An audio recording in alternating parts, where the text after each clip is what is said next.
Students, 7th class में हम chapter पढ़ रहे हैं 8वां, जिसमें हमने 8.2 पर्सनालिटी कंप्लीट कर ली थी। 8.3 का एक सवाल कंप्लीट कर दिया था। चैप्टर का नाम है राशियों की तुलना। तो अब हम 8.3 का दूसरा सवाल देखते हैं। दूसरा सवाल बहुत ही अच्छा सवाल है।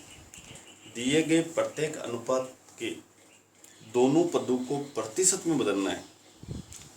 दोनों पदों को या तीनों पदों को प्रतिशत में बदलना है। तो यहाँ पे जैसे दिया हुआ है हमारे पास दूसरे का ए 3:1 दिया हुआ है, इसको प्रतिशत में बदलना है। तो बहुत ही सरल है, थोड़ा सा ध्यान रखें। यहाँ पे आप अनुपातों का योग कर दें। अनुपातों का योग 3 + 1 यानी कि 4। अनुपातों का योग करेंगे, चाहे वो 2 अनुपात दिए हुए, 3 दिए हुए या फिर 4 या 5, कितने भी, उनका योग कर लें। उसके बाद में प्रतिशत में बदलना है। तो यहाँ पे एक लाइन लिखोगे प्रतिशत में। थोड़ा सा ध्यान देना है यहाँ पे। अनुपातों का योग 4 है, पहला अनुपात 3 है तो 3/4 और गुणा 100 कर दो। थता लगा के 1 है बट्टा अनुपातों का योग नीचे करना गुणा 100 है, इस तरह से। अब यहाँ पे 3 संख्या है तो 3 संख्या इस तरह से लिखनी है। अब आप कैंसिल करोगे तो ये तो 300/4 हो जाएगा और इसका भाग इसमें देंगे तो 75% लिख दो। 75%। और यहाँ से इसको भाग देंगे तो 100/4 हो जाएगा, भाग देंगे तो 25%। विशेष तौर से ध्यान रखें, जो प्रतिशत आप निकाल रहे हैं उनका योग यहाँ पे 100 होना चाहिए, वरना गलत हो जाएगा। उसके बाद में जैसे यहाँ पे 3 संख्या वाला देखते हैं, हम बी देखते हैं। जैसे 2:3:5 हल लगा के वही सिस्टम रहेगा आपका। अनुपातों का योग, अनुपात यहाँ पे हमारे पास 3 है, 2 + 3 + 5 10 हो गया। प्रतिशत में सबसे पहले हमारे पास 2 अनुपात है तो 2/10 करेंगे और गुणा 100, 200/10 यानी कि 20%। उसके बाद में इसी के आगे थता लगा के दूसरा अनुपात 3 था यहाँ, तो 3/10 करोगे और गुणा 100। 100 तो इसलिए करें क्योंकि इसको प्रतिशत में हम कन्वर्ट कर रहे हैं, चेंज कर रहे हैं। और उसके बाद में यहाँ पे लिखना 300/10 यानी कि 30% दूसरा। तथा अंतिम हमारे पास 5% है तो 5/10 करो और गुणा 100। 500/10 करेंगे बराबर 50%। हमारे पास 3% आ गए। एक तो 20% होगा, दूसरा 30% और तीसरा होगा 50%। तीनों को चेक करते हैं प्लस करके, तो 20 और 30 50 हो गए, 50 50 100 हो गए। प्रतिशत का योग 100 में आना चाहिए। इस तरह से ये पहला सवाल होगा। इसके सी और डी सवाल है, ये होमवर्क में खुद कर लेंगे। जैसे सी इसमें दिया हुआ है 1:4 और डी दिया हुआ है 1:2:5।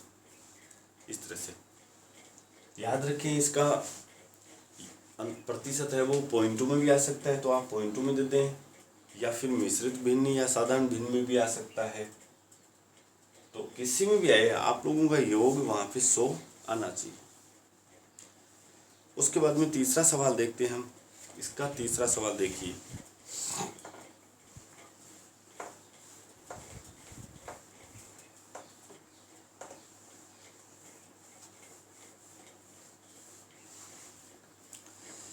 एक नगर की जनसंख्या 25,000 से घटकर 24,500 हो गई, मतलब जनसंख्या में कमी आई है। जनसंख्या में कमी आई। पहले जनसंख्या 25,000 थी, उसके बाद घटकर 24,500 हो गई। तो तीसरा सवाल देखिए, नगर की वर्तमान जनसंख्या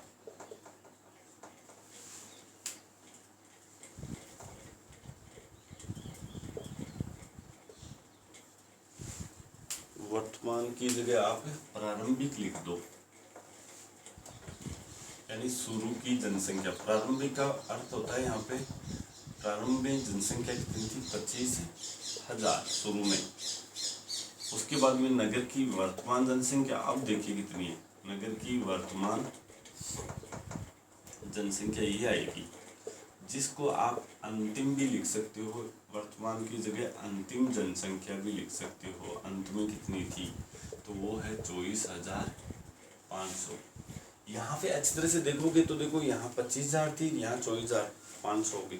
तो ये पता लगाना है कि वृद्धि हुई है या फिर कमी हुई है। तो हमें यहाँ पे कमी दिख रहा है, कमी, तो लिखिए जनसंख्या में कमी,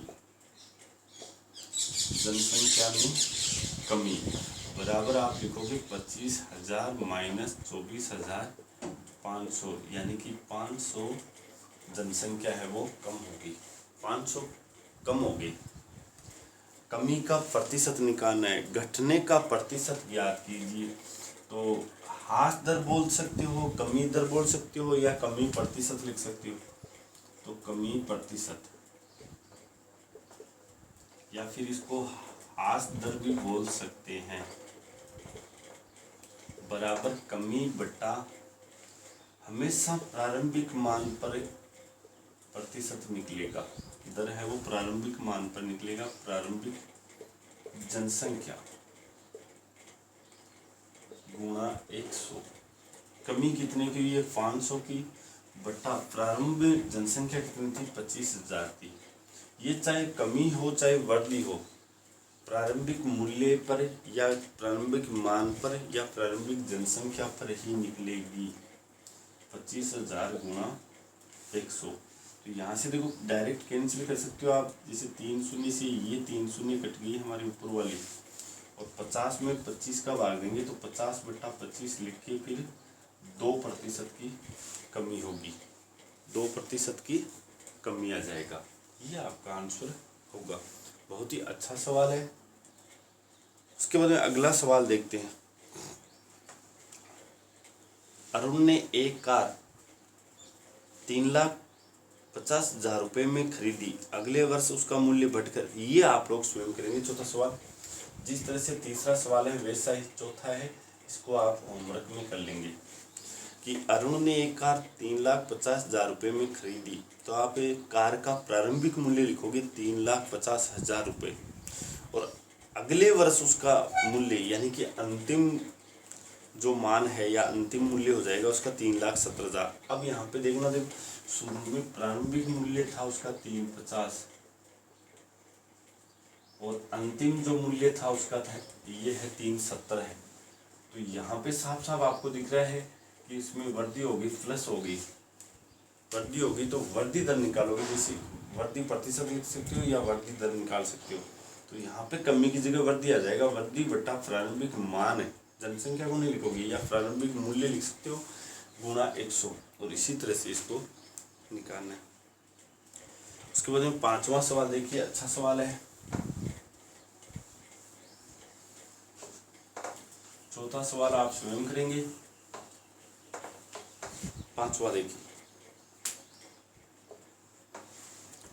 मैंने एक टीवी 10,000 रुपये में खरीदकर 20% लाभ पर बेच दिया है, मुझे बेचने पर कितना धन प्राप्त हुआ।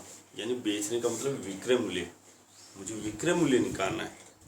तो टीवी का, अच्छा प्रश्न है ये भी, टीवी का क्रय मूल्य बराबर 10,000 रुपये।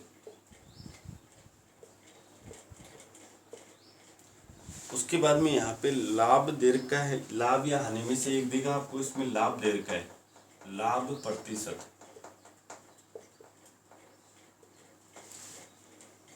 बराबर 20%। उसके बाद में यहाँ थोड़ा सा ध्यान देना है, ऐसे सवालों को कैसे करना है। अब यहाँ पे हम देखते हैं तो क्रय मूल्य और प्रतिशत दे रखा है लाभ, तो हम मानेंगे, हमेशा मानना, ऐसे प्रश्नों में मानना टीवी का क्रय मूल्य, हमेशा क्रय मूल्य मानना है, कभी भी विक्रय मूल्य नहीं माने। क्रय मूल्य 100 रुपये। उसके बाद में इसलिए टीवी का विक्रय मूल्य, थोड़ा सा ध्यान देना है यहाँ पे, 100 में हम जोड़ेंगे यानी कि कितने में, तो 100 का 20% डायरेक्ट ही 20 होगा, यानी कि आपको ये ध्यान रखना है लाभ हुआ है तो प्लस कर देना, और 100 तभी माना है हमने ताकि ये 100 का 20% निकालें तो वो कब हो जाएगा, इसलिए हम 100 में 20 जोड़ देंगे। यदि यहाँ हानि होती है तो 100 में से 20 घटा देते हैं, तो यहाँ पे लाभ हुआ है तो 100 प्लस 20 कर दो। यदि हानि होती, ये हानि 20% होती तो 100 माइनस 20 कर देना है, बराबर 120 रुपये। अब यहाँ पे आप लोग थोड़ा सा ध्यान दे लेना, हमें टीवी का विक्रय मूल्य ज्ञात करना है, इसलिए टीवी का विक्रय मूल्य, बहुत ही ध्यान से देखें भैया, विक्रय मूल्य, टीवी का विक्रय मूल्य, तो यहाँ से विक्रय मूल्य जो हमने माना था ना, उसके बाद में जो क्रय मूल्य और विक्रय मूल्य उसकी तुलना पहले होगी। तो विक्रय मूल्य यहाँ पे 120 है, 120 बट्टा 100। यदि यहाँ क्रय मूल्य ज्ञात करना है तो 100 बट्टा 120 होगा, इसका संबंध रहेगा, यानी ये दोनों जो मान है, क्रय मूल्य माना था और विक्रय मूल्य जो आया था उसको अनुपात में ले लेंगे, तो 120 विक्रय मूल्य ज्ञात करना है तो विक्रय मूल्य उठाइए यहाँ से और बट्टा क्रय मूल्य, तो 120 बट्टा 100 गुणा ऊपर हमारे पास दे रखा है 10,000। इसको हल कर लें और आपका उत्तर आ गया है, तो ये लीजिए 12,000, ये आपका आंसर होगा। बहुत ही सिंपल सा सवाल है, 12,000 रुपये का टीवी बेचा गया है, तभी उसको 20% का लाभ हो गया। दोबारा देखिए थोड़ा सा, टीवी का क्रय मूल्य और लाभ प्रतिशत हमें दे रखा है, तो ऐसे सवालों में जिसमें लाभ दो चाहे हानि दो, आपको मानना है क्रय मूल्य, तो माना टीवी का क्रय मूल्य 100 मानना। उसके बाद टीवी का विक्रय मूल्य, यदि लाभ है तो आप जोड़ दोगे, जितना लाभ प्रतिशत है वो 100 में, हानि है तो 100 में से घटा दोगे। फिर आपको यहाँ पे विशेष तौर से ध्यान रखना है, टीवी का हमें विक्रय मूल्य ज्ञात करना है, तो आपको यहाँ से देखना है विक्रय मूल्य कितना है, 120 है तो 120 और बट्टा इसके नीचे ये आ जाएगा, गुणा हमें जो ऊपर दिया हुआ है 10,000 रुपये। विक्रय मूल्य ज्ञात करना है तो क्रय मूल्य देगा, और क्रय मूल्य ज्ञात करना है तो विक्रय मूल्य देगा। उसके बाद में अगला सवाल देखते हैं, छठा। ये ठीक इसी टाइप से है, छठा सवाल आप स्वयं कर लेंगे कि जूही ने एक वॉशिंग मशीन 13,500 रुपये में बेचने पर, बेचने का मतलब विक्रय मूल्य, अब की बार वॉशिंग मशीन का विक्रय मूल्य लिखेंगे बराबर 13,500 रुपये। उसके बाद में इसमें हानि है, हानि जैसे यहाँ लाभ प्रतिशत है वैसे इसमें लिखोगे हानि प्रतिशत बराबर 20%। उसने वह मशीन कितने में खरीदी, उस वॉशिंग मशीन का क्रय मूल्य ज्ञात करना है। तो जैसे टीवी का विक्रय मूल्य ज्ञात करें वैसे यहाँ पे वॉशिंग मशीन का क्रय मूल्य लिखना, क्रय मूल्य 100 बट्टा, यहाँ पे फिर मान लो आप लोग घटाओगे तो 100 बट्टा 80 आएगा, गुना 13,500 आएगा। उसके बाद सवाल नंबर 7वां देखिए, 7वां सवाल स्वयं करेंगे, इसी टाइप का है, केवल उसमें प्लस की जगह माइनस करना है, हानि हुई है इसलिए। तो 7वें में हमारे पास यहाँ पे 2 सवाल दिए हुए हैं। 7वें का पहला देखिए, चाक पाउडर में कैल्शियम कार्बन तथा ऑक्सीजन का अनुपात 10, 3 और 12 होता है। इसमें कार्बन की प्रतिशत मात्रा ज्ञात कीजिए। ऐसा सवाल मैंने बता दिया है, प्रतिशत में बदलना है आपको, अनुपात दिए हुए हैं। तो चलिए देखते हैं, 2 सवाल दिए हुए हैं इसलिए बता देते हैं। यहाँ पे कार्बन कैल्शियम है, चाक का जो पाउडर है उसमें कैल्शियम अनुपात कार्बन अनुपात ऑक्सीजन, इन तीनों का अनुपात दिया हुआ है। नीचे हम अनुपात लिख देते हैं, 10:3:12। आप पीछे जो सवाल बताया है थोड़ी देर पहले उसको याद कीजिए। अनुपातों का योग कीजिए, अनुपातों का योग कर दीजिए। 10 + 3 + 12 25 होगा। अब पहले सवाल में हमसे इनकी प्रतिशत मात्रा पूछ रहे हैं, तो सबसे पहले कैल्शियम का प्रतिशत, इसलिए कैल्शियम का प्रतिशत। सबसे पहले कैल्शियम का अनुपात कितना है 10 बट्टा अनुपातों का योग 25 और गुणा 100 आ जाएगा। तो यहाँ से देखो डायरेक्ट 4 हो गया, 40% ये होगा। उसके बाद कार्बन का प्रतिशत निकालेंगे। इसमें कार्बन का प्रतिशत, तो कार्बन का अनुपात 3 है, 3/25 करेंगे अनुपातों का योग गुणा 100 कर देना, ये 4 आ गया, 4 की 12%। अंत में हम ऑक्सीजन का प्रतिशत निकालेंगे। ऑक्सीजन का यहाँ पे अनुपात 12 है, बट्टा अनुपातों का योग 25 गुणा 100, 25 चौक 100, 48 यानी कि 48%। यहाँ पे चेक लेना तुरंत, इन तीनों को जोड़ते हैं तो 100 ही आना चाहिए। तो 48 और 2 50, 10 60 और 40 100 हो गया। ये हमारा पहला सवाल यहाँ पे कंप्लीट होता है। उसके बाद दूसरा सवाल देखिए, चाक की एक छड़ी में यदि कार्बन की मात्रा 3 ग्राम है तब उसका कुल भार ज्ञात कीजिए। कार्बन की जो छड़ी है, चाक की जो छड़ी है ना, जिसमें तीनों ये अनुपात में दिए मात्राएं हैं, कार्बन की मात्रा 3 ग्राम दे दी है यहाँ पे, तब उसका कुल भार ज्ञात कीजिए। तो यहाँ पे दूसरा सवाल है, इसको मिटा देते हैं। देखो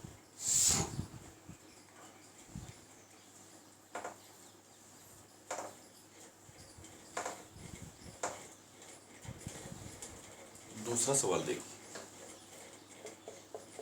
वही अनुपातों का योग याद रखना है आपको। अनुपातों का योग 10 + 3 + 12 यानी कि 25 है। यहाँ पे हमें इसमें कार्बन की मात्रा दे रखी है। कार्बन की मात्रा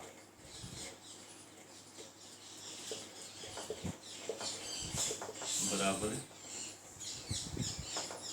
3 ग्राम। हमें कुल मात्रा निकालनी है, या फिर इन सभी की मात्रा भी पूछ सकता है। मैं आपको दोनों बताता हूँ। देखिए कैसे करना है। इसलिए कुल भार, जो चाक की छड़ी है उसका कुल भार आ जाएगा। उसमें कार्बन की मात्रा 3 ग्राम दे दी है। यहाँ पे कार्बन की दी है तो कार्बन की मात्रा लिखिए, बट्टा कार्बन का ही अनुपात, जिसकी मात्रा आपको दी गई है उसी का अनुपात लिखना है। जैसे मान लो यहाँ पे ऑक्सीजन का देता 12, तो 12 ऑक्सीजन का मान लो 10 दे देता आपको 10 ग्राम, तो 10 बट्टा उस ऑक्सीजन का ही अनुपात नीचे लिखना है। तो ऑक्सीजन का अनुपात 12 है, तो 10/12 गुणा अनुपातों का योग। तो यहाँ पे हमें कार्बन की मात्रा दी, तो कार्बन की मात्रा 3 ग्राम थी, 3 बट्टा अनुपातों का योग उसका अनुपात 3 और गुणा अनुपातों का योग यहाँ पे लिखना है, बराबर 25 ग्राम। ये कुल उसका भार आ जाएगा। उस जो चाक की छड़ी थी हमारे पास, उसका कुल वजन होगा वो 25 ग्राम होगा।